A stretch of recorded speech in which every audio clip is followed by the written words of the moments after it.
In this video, I would like to talk about influence and motivational psychology. Influencing others isn't luck or magic, it's actually science.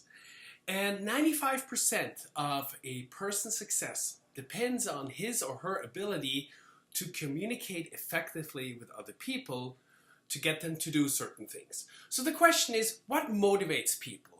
Why do people make buying decisions, and how can you influence that so that they make the buying decisions in your favor?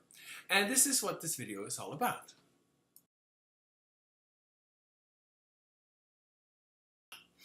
The first principle is called scarcity, because people want what they cannot have. Basically, if there's less of something available, the more valuable it is. Let's take some real life examples. For example, gold is not available in abundance, and that's why it's more valuable. Or if you have a limited edition of a certain product, let's say a certain Ferrari or Rolls-Royce, it is more valuable. And also, if your product or service is unique and is not available to the big masses, and you make sure you emphasize its uniqueness or its unique qualities, it will increase the perception of its scarcity.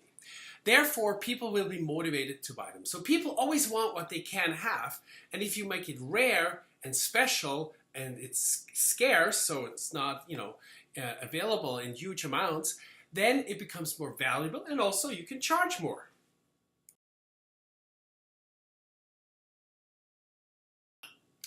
People don't want to miss an opportunity. Actually, they hate to lose an opportunity. And therefore, sometimes you need to use terms like don't miss this chance, or you'll miss out if you don't take advantage right now. And sometimes the fact that the product will be gone unless he takes it is almost more important than the product himself, because he hates to lose an opportunity. So sometimes the fear of losing is the stronger motivation in the end than the actual product. So use those kind of things, make it available only in a limited amount, for a limited time only, for a limited price, and so forth. And that's when you get people to buy your product.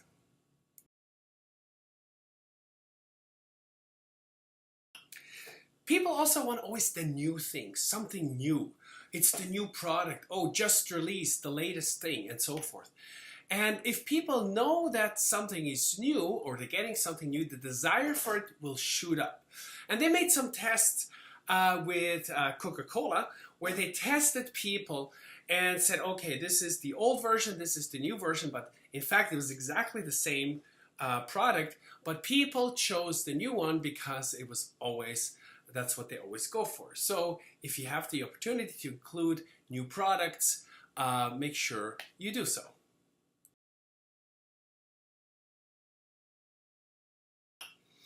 People also love getting a deal, or to save money for that matter. They go crazy over a sale, especially if women, for example.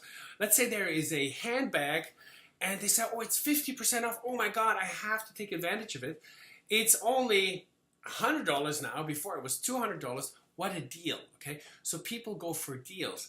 Now, $100 might still be overpriced, but the fact that they see the big red sign, 50% off, motivates them to buy. So when people feel they only have to, they're paying less for it, they're getting a deal, it's a big, reduction or, percentage that is the price is less.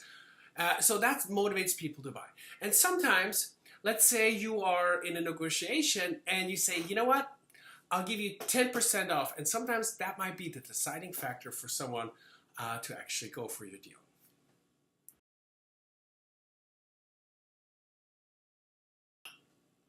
I want to talk about the contrast principle. And the contrast principle is used very often. Because remember, the price of any product is always relative. It's always the perception of what you're getting in return for your money. So price is never really an issue.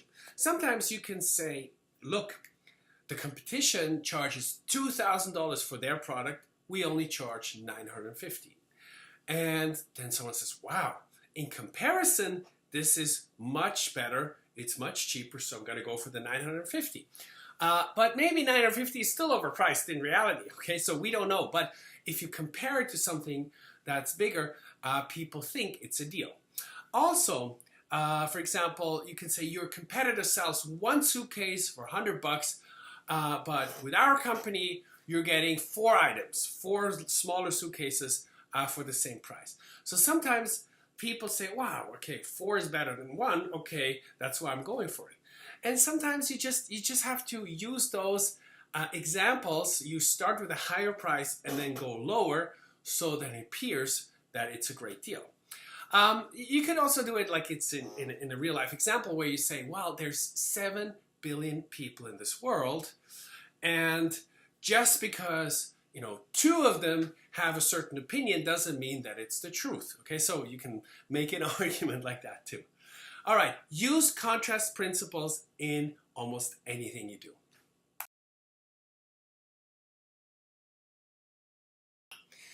The next factor is time pressure. The longer someone is waiting to make a decision, the less likely he will do it. So if the customer feels like he has all the time in the world and he can buy it later and there's no real reason why he has to act now, then you will lose that particular client. So you always have to use time pressure. You always have to say the sale is only till that day, or you have to act now, tomorrow it's gone, or the price will double, or so forth. So you always have to incorporate somehow that time pressure, because as I said in the beginning, people hate to lose an opportunity, and sometimes the fact that they're being pressured is more important, that they're not losing the opportunity, than the product itself.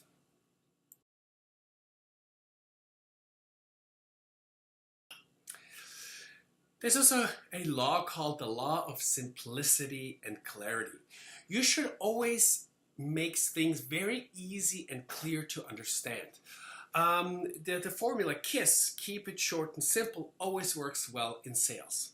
And also, just remember that you should use metaphors. Metaphors are things like real-life stories or real-life examples that you can do to make something very clear. You could say, this is the Cadillac version of this industry and so forth, and this is the cheap Mazda version. So whatever you do, make it easy, explain it in a simple manner, and that's when people will get it.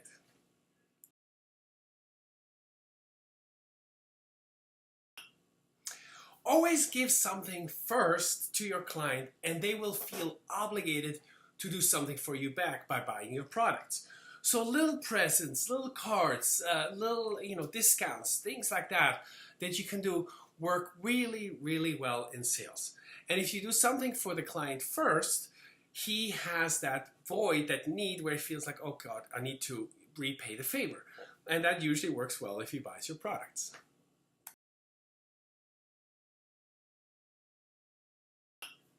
Social proof is another important factor. If others have bought the product, then the clients are more likely to buy it too. So if you can use statements like, we have over 1 million customers, then people think, well, 1 million customers can't be wrong. Therefore, I'm not going to be ridiculed, so to speak, by my friends if I bought a product, because people are always afraid to make the wrong buying decision, to buy something they don't need, and then later on look like an idiot. So therefore, you need to take always the fear and the risk away from the client and, for example, offer a money-back guarantee and so forth, so that people feel good about it. So social proof, say, hey, others have bought it too, or almost everybody has it, and so forth, is helpful in your process.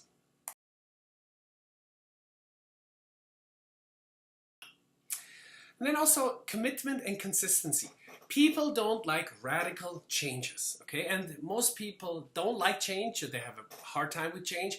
And the older we get, the more we fight change, okay? So in order to convince people, you should praise them for making good past decisions and also say, look, basically it's the same thing that you had in the past, just a little bit better in this and that regard, but it's not something completely radical, okay? So people want to do the same things. They're creatures of habit and they don't like radical changes.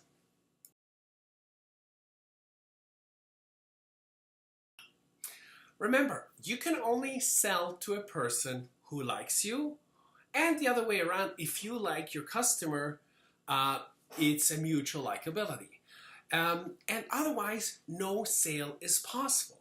Therefore, factors like being nice, being friendly, smiling, asking questions about his or her interest are important, just so that there is a mutual likability, because we will only buy from people who we like.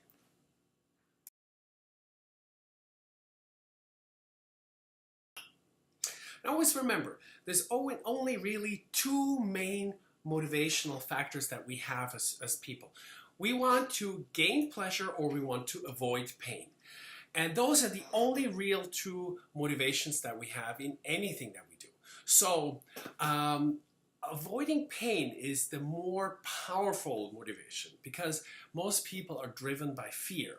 So I don't want to encourage you to scare people, but sometimes making people aware of a potential problem or that something could go wrong is going to be very strong motivation for someone to act.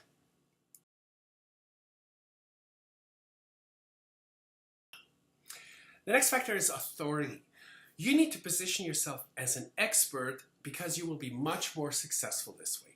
People respect authority. They want to follow the lead of real experts.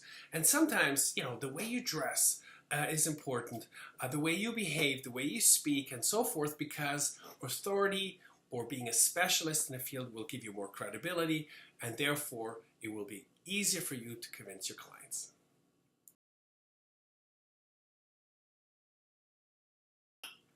Another factor is ego, prestige, pride, and comparison with the Joneses, with others, okay?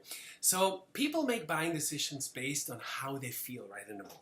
They're motivated by more money, more status, lower cost, beauty, recognition, ego, and so forth.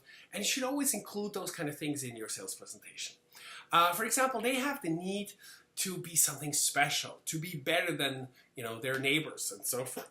So remember, ego and prestige or vanity can be a great motivation for some people.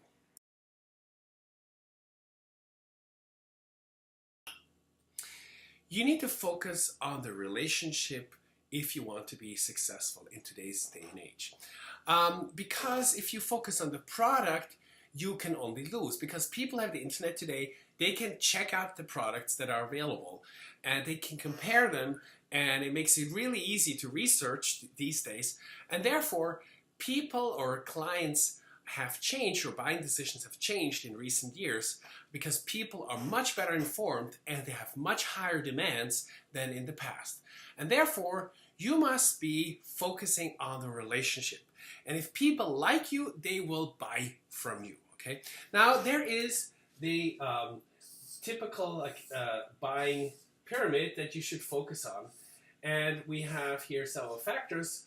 We have here 40% is focusing on trust.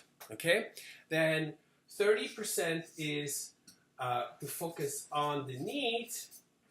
20% is your presentation. Okay, and 10% should be only focused on the actual closing. Okay, so you see almost 70% here have to do with building the relationship, and only 30% is really focused on the actual sales process.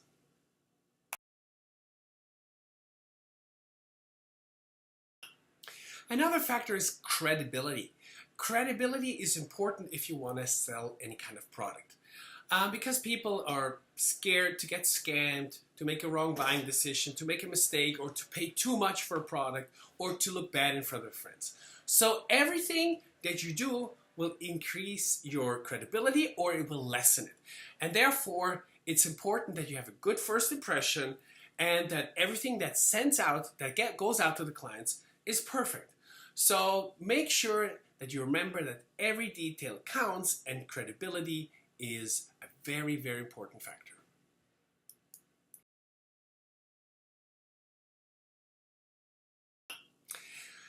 If someone thinks that everything is great in his life, he will not have a motivation to buy anything. So therefore, you need to create a problem or a deficit first, so the person sees the problem and develops the need to take action. So let's say someone is a very happy, careless person when you meet him. And he says, I'm happy in my life, everything is great, I have nothing to worry about. And then you talk about starving children in the world. You show him pictures. You show how they're malnutrition and how they're suffering and so forth. And you go in a lot of details. You use a lot of pictures and emotions and so forth, and you describe it.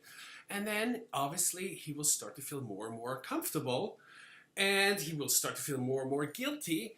And based on that, you can say, well, you know, you can change that. You can help them. Here's my donation form. So you see, you first have to kind of create a situation where he thinks there is a problem, and you explain it to him, and you use a lot of emotion, and then he has a reason to act.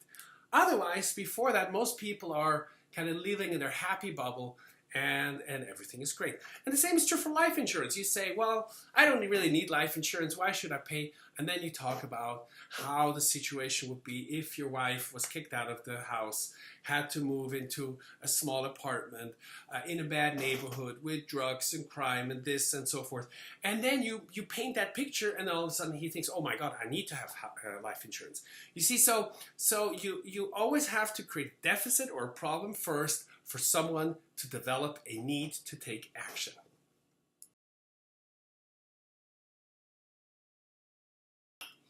Choosing the right words matter, because choosing the right words can make all the difference.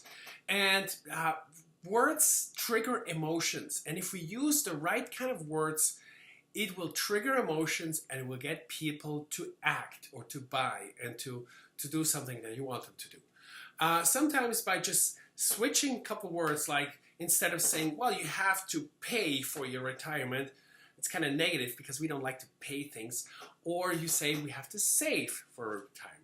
It's small little things, but those little things count, and it makes the person feel better. Or sometimes you want to over-dramatize something by using a certain word that triggers an emotion in that person, where you feel like you could say, you're the prisoner of your life by having a job. Then person feels like, oh my God, I'm a prisoner of my own life, and it makes me uncomfortable, makes me unhappy. Just by using the word prisoner, it creates a certain emotion.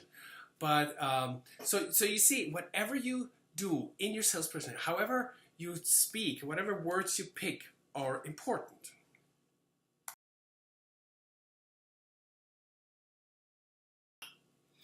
Curiosity is another important factor, because the most curious animal in the world is not the cat, it's the human. Okay, most people focus too much on the product, and what they do is they say, oh, you know, they build up a certain level of curiosity, and the person is up here, and then he says, what is it, how does it work? And then they explain it, and then the level of curiosity goes down. So sometimes you need to build them up and then stop right here and say, that's why I want to show you in person. Let's make an appointment. You stop. You don't give away all the information and bore him with those details, because otherwise the level of excitement or curiosity is gone. So curiosity is important initially, so to get people to get interested in you or in your products.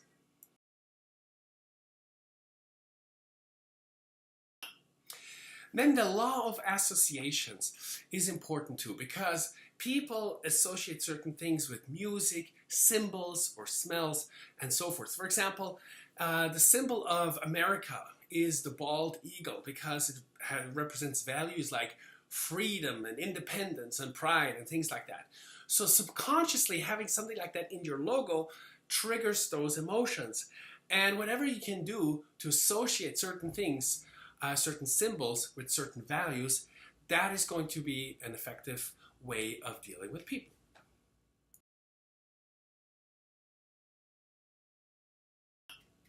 Another factor is color. Colors matter. Let's say you have a dark blue suit, and a dark blue suit conveys trust, because people associate someone that deals, let's say, with financial matters, who's more conservative looking with a nice dark blue suit, for example. But if I talk about money and I have a yellow suit with green dots, obviously whatever I say comes across differently, you see? So colors matter. Certain things really matter. the way we perceive things. So blue is a color of trust.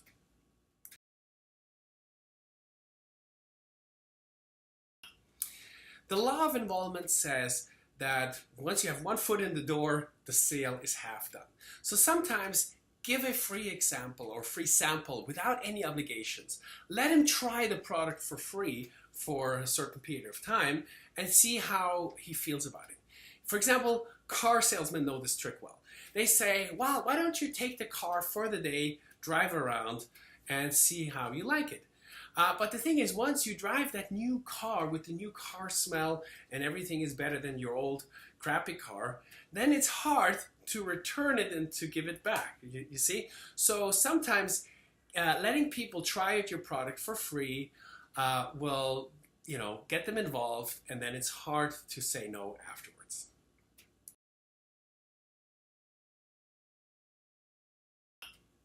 And then there is the law of balance. Remember, 95% of all buying decisions are done on an emotional level. However, you still need to include numbers, facts, figures, statistics, so that the left side of the brain, here, the left side of the brain is also saying, okay.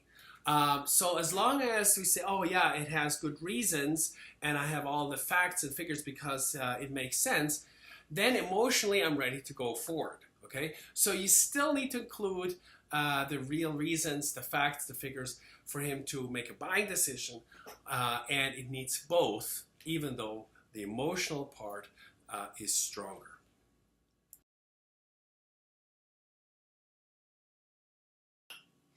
Now, all these principles that we just talked about are important in your marketing presentation, in person, or in your sales presentation.